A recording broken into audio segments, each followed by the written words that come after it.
김건희 여사가 처벌 못한 것도 입법적인 비밀죄 때문에 처벌 못한 거죠. 네, 그렇습니다. 공무원의 배우자는 처벌 대상이 안 되게끔 법에 그렇게 규정이 돼 있는 거예요. 이재명 대표 이 헬기 특혜 사건도 마찬가지예요. 그때 요청한 측근이 있었지만 그 측근이 그 국회의원이 공무원 행동 강령상 적용 대상이 안 되기 때문에 처벌을 못하는 거 아니겠습니까? 네. 그것도 입법적인 비밀점이에요. 이재명 대표가 서울로 전원할 때, 부산대병원에서 서울대병원을 전원할 때 사용한 헬기가 119 응급의료 헬기죠. 네, 그렇습니다. 119 응급의료 헬기지 닥터 헬기가 아닌 거죠. 네, 그렇습니다. 그런데 자꾸만 닥터 헬기하고 119 응급의료 헬기하고 차이점이 뭡니까? 닥터 헬기는 그 복지부 지침에 적용을 받고요. 그 119 응급 의료 헬기는 소방청의 지침을 받습니다. 그런데 그 119 응급의료 헬기 지침에 구급 활동 지침에 위반돼서 이번에 징계 요청을 한 거죠. 네, 그렇습니다. 그러니까 나는 이 사건을 보면은 부산대병원에서도 충분히 수술할 수 있고 충분히 치료할 수 있음에도 불구하고 이거는 과잉 진료였다. 이렇게 보고 있습니다. 이건 측근들의 잘못이죠. 저는 이재명 대표에 대해서 과잉 충성한 것이 아닌가. 저는 그렇게 보고 있습니다.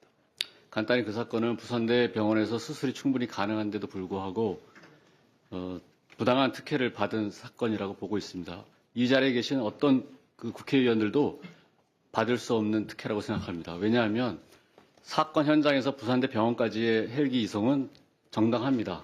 부산대 병원에서 수술이 충분히 가능한 상황이었는데도 불구하고 가족들의 요청에 의해 가지고 그 전원이 이루어진 것이고 서울대병원에서도 그러한 경우에는 전원 지침에 반하는데도 서울대병원의 전원이 이루어졌습니다. 그리고 진료의사도 아니고 주치의도 아닌 의사의 요청으로 전원했다는 건 있을 수가 없는 얘기입니다. 그렇습니다. 그날 그리고 권익위라는 것은 14분의 권익위원들이 다 독립된 기관이죠. 네, 그렇습니다. 그리고 각자가 양심에 따라서 법과 양심에 따라서 결정을 하는 거죠. 그렇습니다. 권익위원장이라고 해가지고 권익위원들에 대한 영향력이 있습니까? 없습니다. 전혀 없습니다. 영향력을 행사하면 그것이 직권남용이 되는 거죠. 직권남용이 되고 행사할 수도 없습니다. 왜냐하면 야권에서도 추천한 인사들이 다 있기 때문에 각자 그 법에 정해진 그 자격을 가지고서 독립해서 의결을 하고 있습니다. 그래서 그 결정 사항에 대해서 권익위원장에게 이것이 권익위원장의 잘못이다라고 질타하는 것은 그건 옳지 않다. 그렇습니다. 그건 안 맞는다. 저는 그렇게 얘기를 하고요. 그 다음에 그 고인이 되신 그 부패 방지국장님 네. 참 안타까운데 이걸 갖고 조금 정쟁을 하면 안 된다고 저는 생각을 하고 있어요. 김건희 여사가 처벌 못한 것도 입법적인 비밀죄 때문에 처벌 못한 거죠. 네, 그렇습니다. 공무원의 배우자는 처벌 대상이 안 되게끔 법에 그렇게 규정이 돼 있는 거예요. 대한민국 법치국가가 법치주의 국가예요. 법에 규정된 대로 해석을 하고 법에 규정된 대로 적용을 해야 되는데 그것이 잘못됐다라고 주장하는 건 안 되는 겁니다.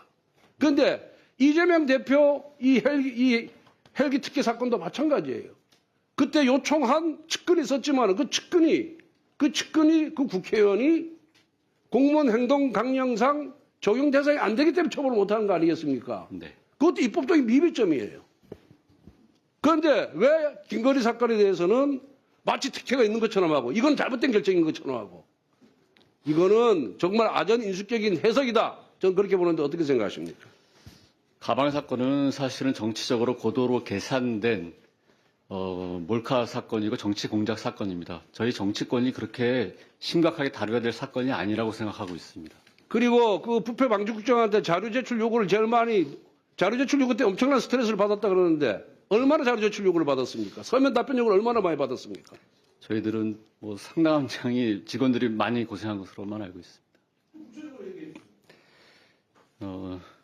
사실은 그 여러 의원님들은 각자 이제 그 개별 의원님들 입장이시지만 저희 직원들 입장에서는 4개월 동안 약 한 1,070건 정도의 그 자료 제출 요구를 받았는데 한정된 인력을 동원해서 그 짧은 시간에 그 하기가 상당히 벅차합니다. 그래서 그런 부분들을 좀 이해해 주셨으면 좋겠습니다.